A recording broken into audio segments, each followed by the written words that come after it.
प्रदेश Congress committee गठित होने के बाद पहली बार मैं इस कमेटी को मिलने के लिए, कमेटी की मीटिंग के लिए मैं यहाँ पे आज आया हूँ। और जिस तरीके से प्रभु टोकिया जी अध्यक्ष होने के बाद उन्होंने संगठन मजबूत करने के लिए जिस तरीके से उनको सब साथियों को साथ में लेकर जो कदम बढ़ाए हैं, तो मैं उनको मुबारकबाद करता हूँ कि उन्होंने जो दादरा नगर हवेली की जो जनता है उनके साथ कदम से कदम मिलाकर उन्होंने बड़े अहम सवाल इस गवर्नमेंट को किए हैं। उस तरीके से आंदोलन प्रभु टोकिया जी के नेतृत्व में दादरा नगर हवेली में हुआ है, तो उसमें उनको अरेस्ट किया गया था, उनके ऊपर गलत चार्जेस लगाए गए थे। ऐसे गलत तरीके से उनको अरेस्ट किया गया, तो इसीलिए भी मैं यहाँ पर आया हूँ कि उनका हौसला बढ़ाने के लिए। उन्होंने यहाँ की जो मेन समस्या है, जो यहाँ की ज़मीन है, 1971 का जो कानून बना था ज़मीन के बारे में, जो लोगों की ज़मीन छीनने का प्लान यहाँ के बीजेपी प्रशासन ने, यहाँ के प्रफुल्ल पटेल के प्रशासन के नेतृत्व में जिस तरीके से लोगों को दबाने की कोशिश हो रही है, किसी का घर है, किसी का जमीन है, तो छीनने के लिए उस तरीके से आज लोगों के ऊपर अन्याय करने की जो बात है, उसके खिलाफ कांग्रेस कमेटी ने वहां से आवाज उठाई है। और इस तरीके से किसी की जमीन कोई छीन नहीं सकता है, लेकिन कोई कानून का आधार देके वो ये कहते हैं कि ये जमीन तुम्हारी नहीं है, मालिकाना हक किसी घर वालों का नहीं है, जमीन वालों का हक नहीं है, तो उसके ऊपर आपको जमीन देना, वापस देना पड़ेगा गवर्नमेंट को, या उसके ऊपर आपको दंड हम करेंगे वो आपको भरना पड़ेगा।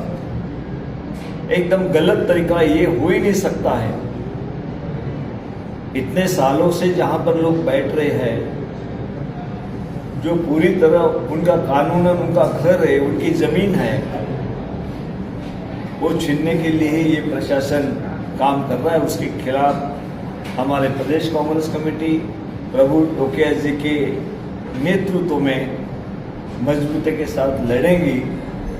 ये भी मैं आज सबके साथ ये कहना चाहता हूँ। इसके बाद बहुत सारी ऐसी बातें हैं कि जो पिछले चुनाव में, जिला परिषद नगर पालिका के चुनाव में, जो इस गवर्नमेंट ने, प्रफुल्ल पटेल और उनके प्रशासन ने जिस तरीके से कांग्रेस के फॉर्म रिजेक्ट किए, जिस तरीके से इंडिपेंडेंट फॉर्म रिजेक्ट किए, बाकी पार्टी के भी सबके फॉर्म रिजेक्ट करके यहाँ पे जिला परिषद और नगर पालिका में जो बैठे हैं, वो गलत तरीके से वहाँ जो उन्होंने सत्ता हासिल की है। लेकिन चंद जगह पे जो कांग्रेस पार्टी चुनाव लड़ी थी, तो उसमें कांग्रेस पार्टी को जनता ने जितवाया है दादरा नगर हवेली के। इससे स्पष्ट है कि दादरा नगर हवेली की जनता अब कांग्रेस के साथ आ रही है, आ चुकी है। तो ये अब वो उनका परेशानी उनकी बढ़ रही है, तो उन्होंने अलग अलग तरीके से धमकाने की कोशिश, अगर आप गवर्नमेंट के खिलाफ जाते हो, बीजेपी के खिलाफ जाते हो, ये करेंगे वो करेंगे, लेकिन अब जनता डरने वाली नहीं है। मजबूती के साथ कांग्रेस के साथ खड़ी हुई है जनता।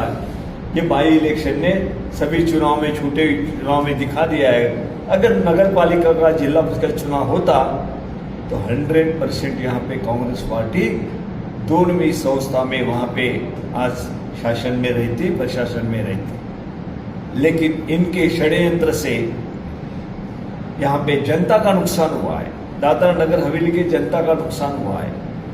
और वो और डराना चाहते, किसी को घर तोड़ने के लिए, किसी को जमीन हड़प करने के लिए, इस तरीके से लगातार उनकी जो कोशिश हो रही है, तो ये कांग्रेस पार्टी मानेगी नहीं। उनके खिलाफ आंदोलन लड़ेगी, मजबूती के साथ लड़ेगी। कितने भी बार अरेस्ट हो, मैं इतना ही कहना चाहता हूँ हमारे कांग्रेस कार्यकर्ताओं की, जितना भी इस जनता के ऊपर अन्याय इन्होंने किया उसके सामने आप खड़े हो जाइए, उनकी लड़ाई आप लड़िए। कितने बार भी जेल गए तो भी चलेगा, जितने बार जो जेल में जनता के हित के लिए जेल में जाएगा वो सबसे बड़ा कांग्रेस का नेता मैं कहलाऊंगा। उसको डरने की बात नहीं है, मजबूती के साथ आगे जाना चाहिए। अभी गैस सिलेंडर का भी बहुत बड़ा मसला है, उसके लिए भी अगर गैस वहां पे नहीं मिलता है तो हमारी यहाँ फैक्ट्रीज है वो बंद हो जाए, कामगार कहाँ जाएंगे? घर का गैस वहां पे नहीं मिलता है तो लाइन में खड़ा होने की पूरे देश में बात हो रही है। जिस तरीके से गलतियों पे गलतियां बीजेपी सरकार नरेंद्र मोदी कर रहे हैं इस देश में, लगातार जो हमारा रशिया दोस्त था, जो ईरान दोस्त था, उसको छोड़कर अमेरिका के पीछे लड़के क्यों अमेरिका के पीछे लगे? क्यों टैरिफ लगाए आपके ऊपर? यहाँ के बिजनेस खत्म होते जा रही है, यहाँ की जनता परेशान होते जा रही है। आखिरी में आधार आपको ईरान का लेना पड़ा, रशिया का लेना पड़ा। उसी दोस्त को आपने छोड़ के अमेरिका का साथ दिया। तो गलत इंटरनेशनल नीतियों की वजह से आज हिंदुस्तान में परेशानियां बढ़ी है। राहुल जी लगातार कह रहे हैं ये सिलेंडर है नरेंद्र मोदी, नरेंद्र नहीं वो सिलेंडर मोदी है। इस तरीके से राहुल जी लगातार अपनी बात रखने की कोशिश पार्लियामेंट में कर रहे हैं, लेकिन वो बात उनकी सुनी नहीं जा रही, उनको रोका जा रहा है। लेकिन जनता कांग्रेस के साथ पूरे देश में एक पूरा वातावरण बदल चुका है। जनता को समझ चुका है कि ये बीजेपी सरकार जब तक है तब तक हमको न्याय इस देश की जनता को नहीं मिलेगा। और उसी तरीके से हमारी ये भी डिमांड है, आगे चलकर लंबी लड़ाई हमको लड़ना पड़ेगा। लेकिन आज जो यहाँ पे कानून नहीं बनते, कानून का इस राज्य है, देश है, अगर यहाँ के संविधान के तहत बनाने के लिए, कानून बनाने के लिए अगर यहाँ पे असेंबली नहीं बाकी स्टेट की तरह, तो आगे का लंबा हमारा जो मांग रहेगी, कांग्रेस पार्टी लगातार मांग करेगी जब तक यहाँ पे असेंबली दादरा नगर हवेली दीव दमन के लिए असेंबली यहाँ पे नहीं होती है, तब तक हमारे जनता को न्याय नहीं मिल सकता है। इसलिए हम उसके लिए भी ये मांग आखिरी तक लेके जाएंगे और हमारे कांग्रेस पार्टी की ओर से भी इस मांग को हम पूरी तरह साथ देते हैं, उनके साथ खड़े हैं कि यहाँ असेंबली होना चाहिए। यहाँ की जनता की आवाज़, यहाँ जनता की पुकार, ऊपर तक असेंबली होके वहाँ कानून के तहत उनको न्याय मिलना चाहिए। ये हमारी मांग रहेगी, वो चलती रहेगी। लेकिन तब तक ये जो बीजेपी सरकार है, जो यहाँ पे बैठे हुए प्रफुल्ल पटेल जो प्रशासक है, उन्होंने जिस तरीके से अन्याय लोगों पर करने की वहाँ पे ठान ली है, लोगों के साथ देने के लिए हमारे प्रभु टोकिया जी है, हमारे प्रदेश कांग्रेस कमेटी है, ये मजबूती के साथ जनता के साथ रहेंगे, उनकी लड़ाई लड़ते रहेंगे। कितना भी डराने की कोशिश की, कोई डरेगा नहीं, मजबूती के साथ हम लड़ाई लड़ेंगे। पूरी तरह हम साथ में हैं प्रभु टोकिया जी और यहाँ कमेटी के, और गांव-गांव तक आज हमारे कांग्रेस के कार्यकर्ता मजबूती के साथ आगे आ रहे हैं। ये हमारे लिए एक अच्छी बात है, जनता के लिए अच्छी बात है कि उनके लिए लड़ाई लड़ने वाले उनके मन में भी एक कांग्रेस ही है। बीजेपी लोगों पे अन्याय करने के लिए और कांग्रेस यहाँ की जनता को न्याय देने के लिए ये पार्टी कांग्रेस पार्टी उभर के उसमें आई है। तो मैं आज रमज़ान महीना चालू है, हमारे मुस्लिम भाइयों को भी मुबारकबाद देता हूँ। यहाँ पे प्रभु टोकिया जी को जो अरेस्ट कर जिस तरीके से किया है, उनका निषेध भी करता हूँ मैं, अब सभी को मालूम है।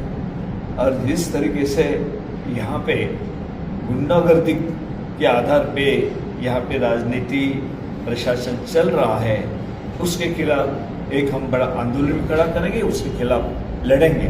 हमारी कांग्रेस पार्टी लड़ रही है जनता के साथ होकर। सर, मिनी असेंबली की बात की और आपने मांग की है, तो ये प्रशासक के शासन में ये संभव है?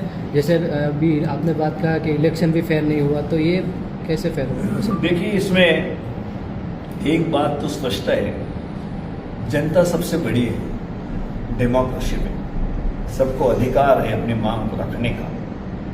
अगर इस तरीके से यहाँ की जनता को अगर न्याय नहीं मिलता है तो कानून बनाने का जरिया जो स्टेट गवर्नमेंट है वो यहाँ निर्माण करने के लिए घर घर से लोग बाहर आएंगे। जब उनको ये बात समझेंगे कि हमको स्टेट तक दर्जा जब तक नहीं मिलता है तो हमारे कोई सुनने वाला नहीं रहेगा। आज ये जमीन के बारे में बाकी स्टेट में आपने देखा होगा कि लैंड अगर किसी की नहीं भी है, गवर्नमेंट की लैंड है, तो उस लैंड को रेगुलाइज करने के लिए भी डिपार्टमेंट है, कानून बने हैं। लेकिन यहाँ पर तो बात ऐसी होती कि तुम्हारी जमीन नहीं है, तुम्हारा घर नहीं है, हम गिरा देंगे, हम तुम्हारी जमीन 40% हम ले लेंगे। इस तरीके से ये गवर्नमेंट क्यों बात कर रही है, ये प्रशासक क्यों बात कर रहा है? इसका अर्थ है कि तुमको न्याय मांगने के लिए यहाँ पे असेंबली ही नहीं बनी है। अगर असेंबली बन जाती तो तुम्हारे जो एमएलए है, जो यहाँ की जितने भी 40, 50, 60 एमएलए रहते थे, वो डिमांड करते थे कि नहीं, ये कानून गलत है, उसको बदल दो। लैंड के बारे में गवर्नमेंट बदल सकती है, स्टेट गवर्नमेंट। अभी किसके पास जाएंगे आप? कोई अगर किसी के ऊपर अन्याय होता है, सबको पता चला कि इनके ऊपर अन्याय हो रहा है, ये नहीं होना चाहिए, दूसरे दिन बंद हो जाता है। लेकिन यहाँ से दिल्ली कौन जाएगा नरेंद्र मोदी को बोलने के लिए, प्रफुल्ल पटेल को बोलने के लिए? वो तो यहाँ बिल्कुल डिक्टेटर बैठा है, प्रफुल्ल पटेल, मारने के लिए, लोगों को खत्म करने के लिए। वो न्याय देने के लिए नहीं बैठा है, लोगों को समझ लेने के लिए नहीं बैठा है। कोई भी समस्या लेके जाओ, तुमको अंदर डाल देंगे। मैंने तो कहा कितने भी बार अंदर डालो, जितने बार डाले उतना हमारा एक कांग्रेस के कार्यकर्ता मजबूत करके मैं समझूंगा। उन्होंने लड़ाई लड़ना चाहिए लोगों के साथ। सर, लड़ने वाला नेता को ही जेल में डाल देते हैं तो फिर आम पब्लिक कहाँ से सेफ रहेगा? देखो, यही बात होती है जब कांग्रेस पार्टी इतने बड़े इंग्रज शासन के खिलाफ लड़ाई लड़ी स्वतंत्रता की, ये तो प्रफुल्ल पटेल के खिलाफ तो झूठी लड़ाई है।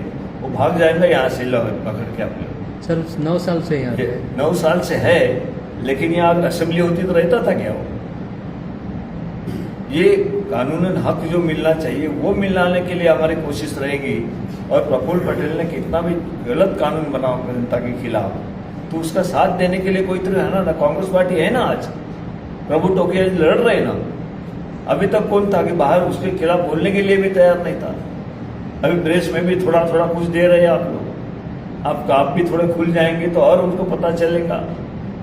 ये सब पूरा ऐसा नहीं चलेगा, जनता के ऊपर अन्याय नहीं कर सकते हैं। ये कोई डिक्टेटरशिप नहीं है, मार्शल लॉ नहीं है यहाँ पर। तो फिर ये उनके जनता के ऊपर क्यों अन्याय है, ये समझाने के लिए उनको कांग्रेस पार्टी ही आगे आके लड़ेगी, उनके साथ लड़ रही है।